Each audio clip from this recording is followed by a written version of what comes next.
I am going to review something that I have made fun of since day one. When Google first came out with the Chrome OS, they gave a lot of us the Chromebook, the CR48, which was a big, clunky book. It wasn't really ever intended to be sold and never was.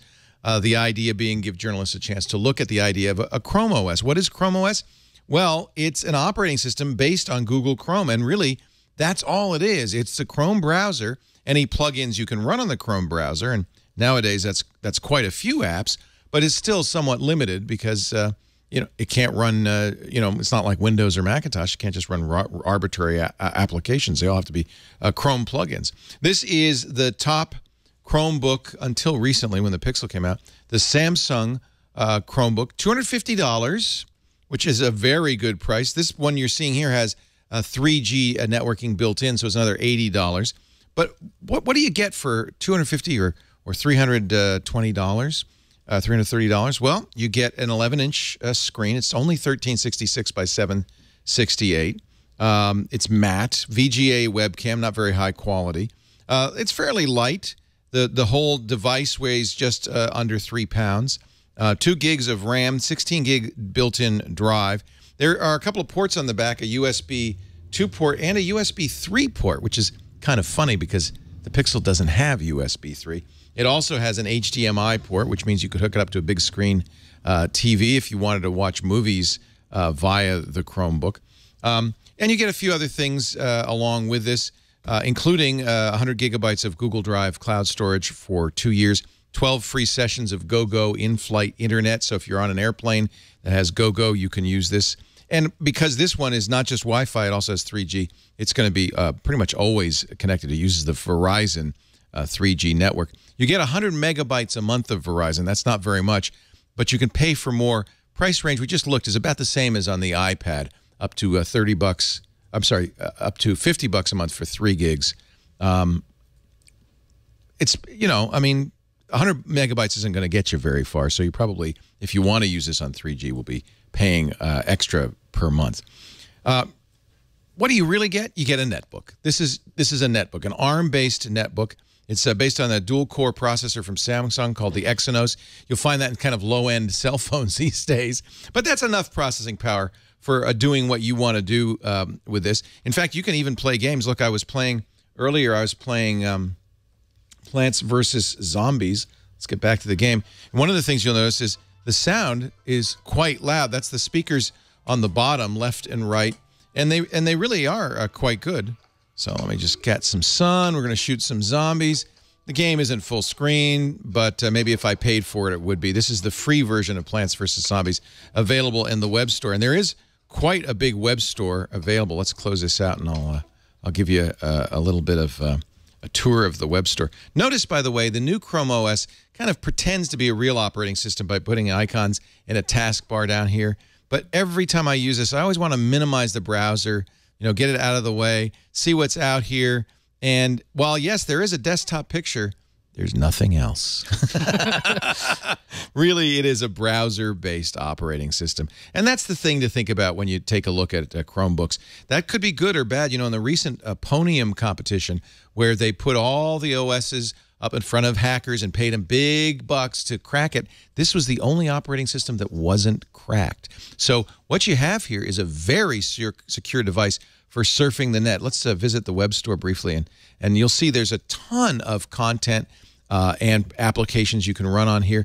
A lot of the things you might think you could only do on a desktop computer, you can do on Chrome. Things like editing audio and video. But remember, you don't have a lot of storage, only 16 gigs. You can supplement that with an SD card here, but most of what you're doing is going to be stored up in the cloud, and most of the processing power is going to come from the cloud, not come from this ARM-based processor. One thing I'm very pleased to see is you can run Netflix on this, and that's pretty cool. That means with these nice big speakers or the HDMI port, you can actually watch movies, watch video on this and enjoy it. I'll give you the pros and cons. The pro, of course, is price. This is an amazing price. $250 without 3G, add 3G. It's now $330. Let's go full screen on Battlestar Galactica. And what I will do is I'll turn down the volume so you can hear me a little bit.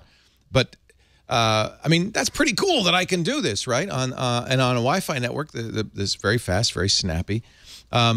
So price is definitely a pro. Security is also a pro. You know, this is affordable enough that you might just buy it to use as your banking computer. Use your regular Windows or Mac machine for everything else, but do the stuff that you want to keep absolutely private, absolutely secure here on the Chromebook. As long as you trust Google, your stuff is absolutely safe. The cons, though, are it's fairly cheap hardware. What would you expect for $250? It's a netbook. This isn't a great screen. It's a matte screen. Its color isn't very bright. It feels a little washed out compared with a lot of higher-end, more expensive computers. It's a little bit dissatisfying. Sound quality is good, though. The speakers are loud and sound pretty decent. The keyboard is very usable. The biggest con is it's Chrome OS. It's a browser, not an operating system. But I don't think that's necessarily a negative for a student, for somebody who doesn't do a lot of heavy-duty computing. If what you do is email, and the only email, by the way, is Gmail, if you're online most of the time, because remember, there really isn't much you can do if you're not online. You need to be connected. There are some, you know, your Google Drive docs download to the hard drive. You can kind of work with them and upload them later. You can do offline Gmail, but most of the stuff you need to do is online. But you know, so there are some limitations to Chrome OS. It isn't a full computer operating system, but most of the time, most of what people do is email, surfing, maybe watch some movies, play a few games, and you can do all of that on the Chrome OS quite handily for a very affordable price. So I think I might surprise people when I say I give this a buy. Now, I give it a buy with the understanding of the limitations it has. It's kind of cheesy hardware. It's really almost, in fact, Google positions this way, a disposable computer, a computer you won't cry huge tears if you lose or the dog sits on it because it's tied to Google. Everything that you do on here is already backed up on the cloud. You don't have to worry about backup. And if you do lose this, you just get another one, log onto your Google account, and it's just the same. It updates automatically. It's totally secure. If you can live with the fact that it's basically just a browser, it's not a full computer, I think it's a good deal for the price. For $250 for Wi-Fi, I wouldn't recommend 3G because of the monthly fees unless you absolutely need to have connectivity out in the field. Remember, now Google does sell a high-end version of this, which I'm going to review as soon as it arrives, the Chrome Pixel. It's a better hardware, but exactly the same operating system. The problem I have with the Pixel is it's so darn expensive. You could really get a pretty nice, a very nice computer, a MacBook Air or an Ultrabook for the same price. But this is, you know, almost a better netbook. If you're in the market for an inexpensive computer that just does a few things securely and effectively, the Samsung Chromebook is actually not a bad computer. You keep holding that up. It looks like it's metal, but that's actually all plastic, It's all right? plastic. It's you know, if you've ever held a netbook, it's a netbook. You've seen them before. You know, it's a netbook with a different operating system on it. It looks pretty good. I tell you, my biggest qualm about that, frankly, is the screen. It's kind of a washed out, not a great screen. But see, I'm spoiled. I use a MacBook Pro with Retina display or that high quality Acer S7 display. So I don't know if I'm the market for this. I'm using high-end, expensive computers with really fancy displays. It may be the market for this as a school kid. Schools are buying these for $20 a month per student. With the connectivity, that's not bad. Somebody who doesn't do a whole lot. Or, and I think this is an interesting use for it, as a secure computer that you do your home banking on and the stuff that you don't want to leak out anywhere else. A $250 laptop, what more do you expect? It's exactly what you'd expect. That's the Samsung Chromebook. Yes, I give it a buy. Surprise, surprise, surprise.